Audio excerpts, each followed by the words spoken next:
MSSU, Missouri Southern State University. Missouri Southern State University. That's why I said Missouri Southern State University. You need to go back on your video and record because you didn't. It's Southern, but I was gonna say South, and I said Southern. I went Southern. I corrected myself. You fucking taught. We are going to make a video right now, and me and you. Okay? Say hi, YouTube. Hi, YouTube.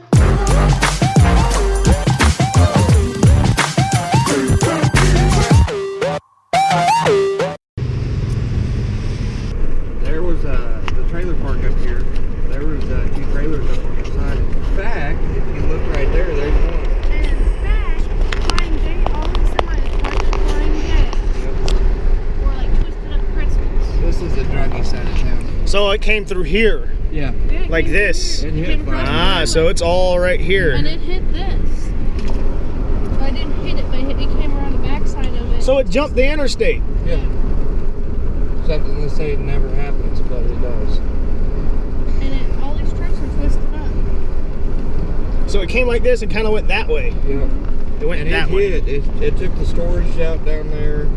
It took out a whole bunch When did it finally break up? It broke up. It actually made it almost all the way to Wentworth. But you don't, of course, know where that is. You know where we live, right? Yeah. We were at the house and we could see it, and it bypassed our house, went across out that way.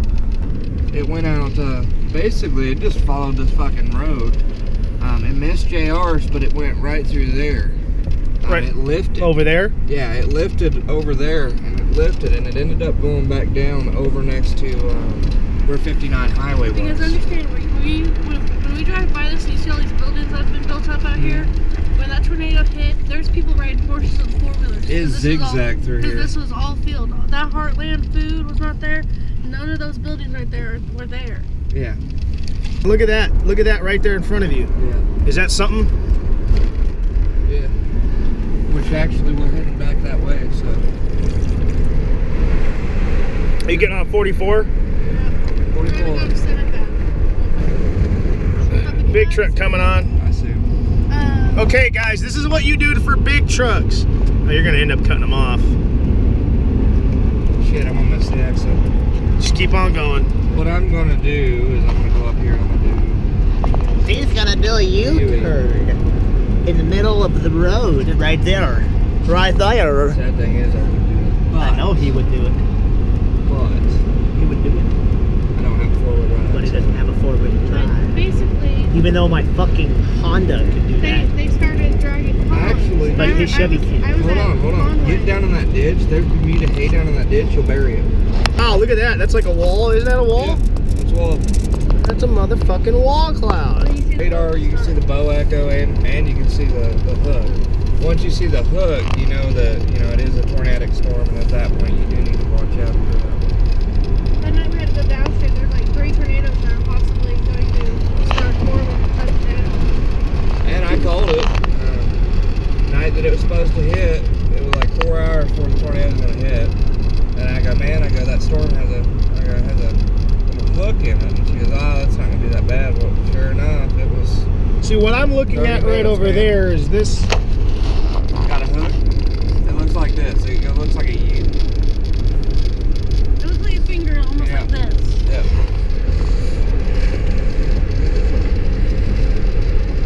And it starts off really small. But see, like, you see. I'm looking right here. I know, but look, down here, you see this form right there? Shit, it's moving that quick. You see how it does this? The cloud did this? Well, that's where a chance of the hook can either start back in here or up in here. It can do it either way. But you're heading towards the Oklahoma storm. And that's this one right here. Fucking high meteorologists. Only I wouldn't have put the light in storage. Storm chasers. About right there. Look at that low fucking cloud right there. Yeah, that's possible. That is really low. I was heading up here from Tulsa. I hit the Petro. Before I hit the Petro, it got really freaking dark. I mean, really dark. And I was like, something's got to be, I had no cell phone communication, couldn't get a radio signal, everything was down at that point. And I hit about and anybody that was in that will know exactly what I'm talking about.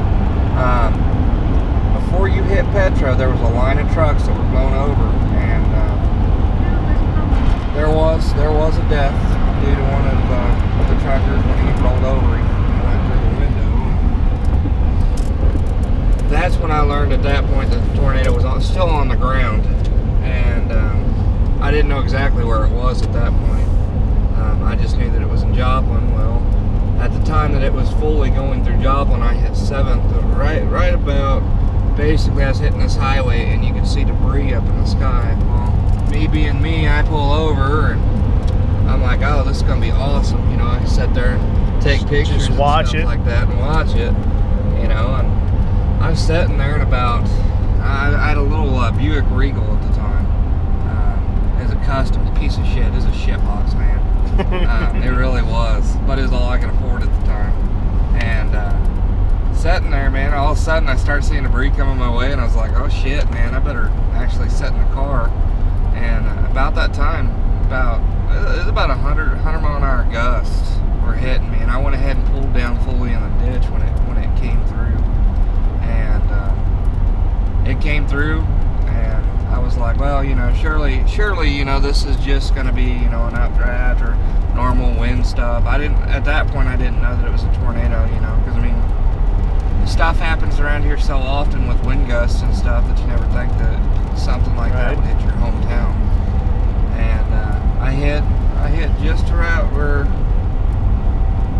right where we're at right now, and there were, basically the highway was closed, and because of rollovers. Now this is the new Mercy Hospital that they built after the tornado, right? Yep. Stupid where they built it. They're supposed to build it on the other side of Joplin. They're supposed to actually build it on the other side because, I mean, if you actually think about it, the Joplin tornado, when it jumped the highway, like they said it wasn't going to do, fucking liars,